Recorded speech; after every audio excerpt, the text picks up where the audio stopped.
నమస్కారం అండి అందరికీ. మనం క్రితం భాగంలో పురాణాల వర్గీకరణ గురించి, అవి ఏ కోవకి చెందినవి, వైష్ణవ పురాణాలు, శివ పురాణాలు, బ్రహ్మ పురాణాలు అని తెలుసుకున్నాం కదా.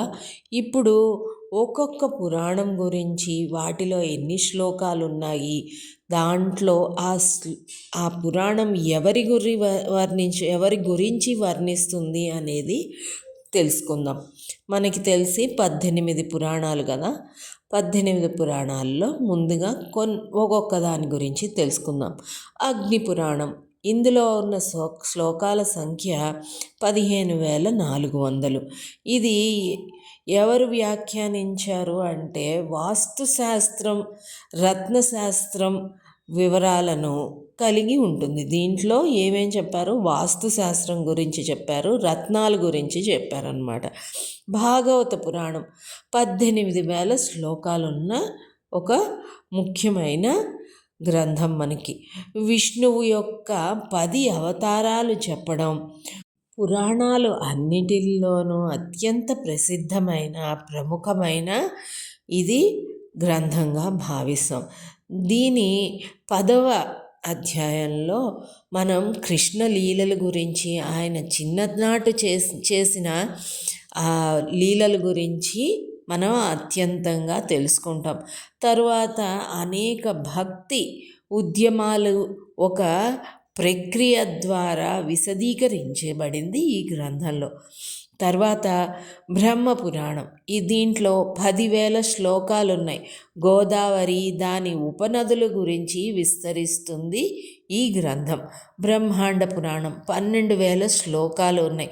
లలితా పంచాక్షరి, కొన్ని హిందువులు ప్రార్థనలు వర్ణించు ఒక వాచకం కలిపి ఉంటుంది ఈ గ్రంథంలో.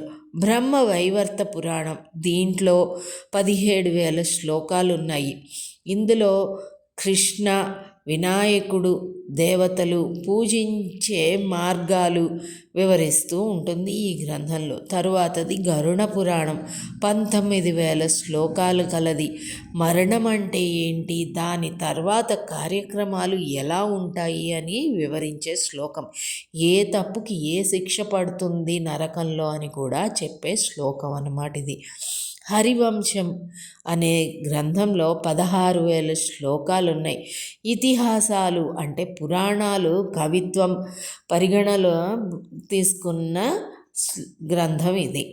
కూర్మ పురాణం, కూర్మ పురాణంలో 17,000 శ్లోకాలు ఉన్నాయి.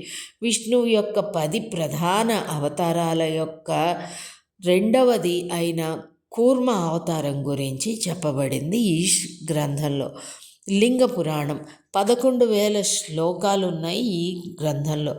విశ్వం యొక్క లింగం వైభవం, శివం యొక్క చిహ్నం, మూలం వివరిస్తుంది. ఇది లింగం గురించి అనేక కథలు ఉన్నాయి. ఇందులో విష్ణు బ్రహ్మ మధ్య వివాదం ఎలా అనివార్యమైంది, అలాగే ఎలా పరిష్కరించబడింది అనేది కూడా ఈ అగ్నిలింగం తెలియచేస్తుంది ఈ లింగ పురాణంలో. తరువాతది మార్కండేయ పురాణం, 9,000 శ్లోకాలు ఉన్నాయి దీంట్లో. దేవి మహత్యం, గుళ్ళల్లో పూజారులు, శాక్తేయము మొదలైన వారి కోసం ఒక ముఖ్యమైన వాచక పొందుపరచబడింది ఈ గ్రంథంలో. మత్స్య పురాణం 14,000 శ్లోకాలతో శ్రీమన్నారాయణ యొక్క మత్స్యావతార కథను ఇక్కడ చెప్పబడింది. విష్ణువు యొక్క 10 ప్రధాన అవతారాల యొక్క మొదటి అవతారమైన మత్స్యావతారం గురించి ఇక్కడ చెప్పబడింది. ఇది కూడా పలు రాజవంశాల వారసత్వపు వివరాలు దీంట్లో పొందుపరచబడ్డాయి. నారద పురాణం 25,000 శ్లోకాలు కలది. వేదాలు, వేదాంగాలు గొప్పతనం గురించి వర్ణించబడింది ఈ గ్రంథంలో. పద్మ పురాణం 55,000 శ్లోకాలు భగవద్గీత గొప్పతనాన్ని వివరిస్తూ, అందువల్ల ఇది కూడా గీతామహత్యంగా లిస్ట్ భగవద్గీత ఘనత గురించి బాగా చెప్పబడింది ఈ పద్మపురాణంలో. శివపురాణం 24,000 శ్లోకాలు ఉన్న ఈ శివపురాణంలో శివుడు, ఆయన గురించి ఇతర కథలు, పూజలు, శివ గొప్పతనం చెప్పబడింది ఈ గ్రంథంలో. గొప్పతనాన్ని వివరిస్తూ ఈ గ్రంథంలో ఉంది. తర్వాతది స్కంద పురాణం.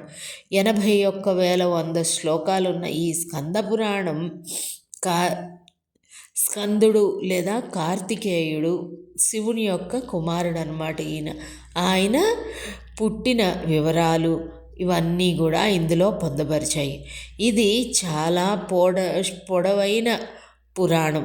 ఇందులో సంబంధిత పురాణాలు ఉపమాన రీతిగా కీర్తనలు, కథలు, భారతదేశంలో తీర్థయాత్ర కేంద్రాలలో భౌగోళిక అంటే జాగ్రఫికల్ స్థానాలను కలిగిన ఈ ఒక అసాధారణమైన ఖచ్చితమైన పుణ్యస్థలం సూచికను కలిగి ఉంటుంది. మనం ఏదైనా పుణ్యస్థలాలకి వెళ్ళాలి అంటే స్కంద పురాణం చదివితే ఆయా పుణ్యస్థలాలు ఎక్కడ ఉన్నాయి అని మనకి అవగాహన వస్తుందన్నమాట. అనేక ఆచూకీలు లభ్యం కాలేదని సూక్తులను వాచకము రూపంలో అందిస్తున్నది ఈ గ్రంథం. వామన పురాణం 10,000 శ్లోకాలు కలది. ఉత్తర భారతదేశంలో కురుక్షేత్రం చుట్టుప్రక్కలున్న ప్రాంతాలను వాటిని వివరిస్తూ చెప్తుంది ఈ గ్రంథం. తరువాతది వరాహ పురాణం 24,000 శ్లోకాలు. విష్ణు భక్తి ఆచారాలు గురించి, వివిధ రూపాల గురించి, ప్రార్థనల గురించి వివరిస్తుంది. శివుడు, దుర్గా యొక్క అనేక దుష్టంతరాల గురించి కూడా ఈ గ్రంథం మనకి చెప్తుంది. వాయుపురాణం శివపురాణం యొక్క మరొక పేరు. విష్ణు పురాణం 23,000 శ్లోకాలున్న ఈ విష్ణు పురాణం అనేక పనులు ఆయనని పూజించే వారి వివిధ మార్గాల వారు గురించి చెప్తుంది ఈ విష్ణు పురాణం. చూశారు కదండి ఒక్కొక్క దాంట్లో ఎన్నెన్ని శ్లోకాలు ఉన్నాయి ఏమేమిటి అని.